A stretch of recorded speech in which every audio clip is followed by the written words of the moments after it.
What would you advise your daughters on the emotional part of being an artist, sustaining that stability because it is so rough on the ego? That's a great question.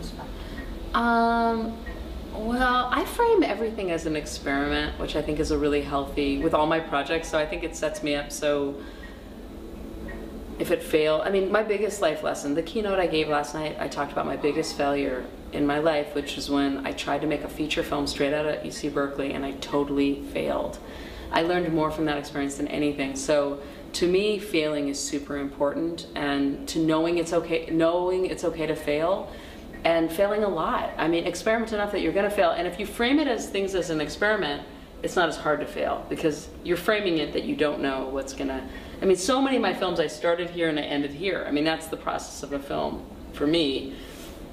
So I think what I tell my children when I do tell them is to be true to themselves, and to do what you love is so important.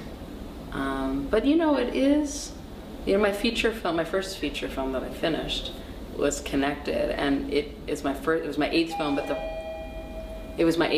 first film that was a personal film, and that was very scary. It had a very personal story because I felt the film required it. I was exploring what it means to be connected in the 21st century, and I had made this we had a long rough cut, but I wasn't exploring emotional connectedness, which I realized was essential to tell the story of why we need to be on our cell phones and connecting. And where's that from? Well, it's about our need to connect, and where does that come from? But it's really how we felt connection as a child, whether that was good or bad.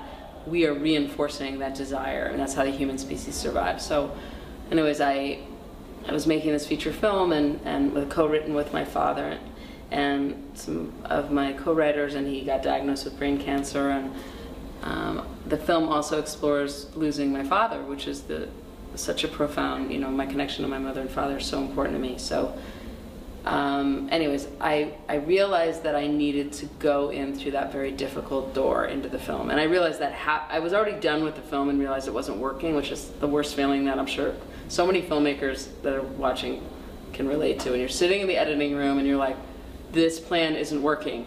What is it going to take to make it work? And I realized I have to explore. Here I was in the editing room struggling so much with losing my father, that connection. I needed to go there, and it was very scary.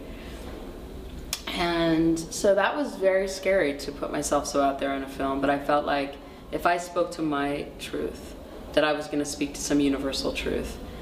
And I was so nervous, and then the first screening happened, and it was just an amazing response. And the best thing that I didn't imagine is that I felt so connected to everyone in the theater, because everyone's gone through something. That's what connects you with other people, is the trials of life. And so you know, the film has a lot of humor. I'm making the film sound so heavy, but it definitely goes into some intense places. So that was scary. That was hard, and it was scary, but I'm so glad I did it. Now I can't imagine the film any other way. So to my children on that experience, although it was scary, often the things in life that are scary, they're going to challenge you the most, and they'll ultimately, if they work, be the most rewarding.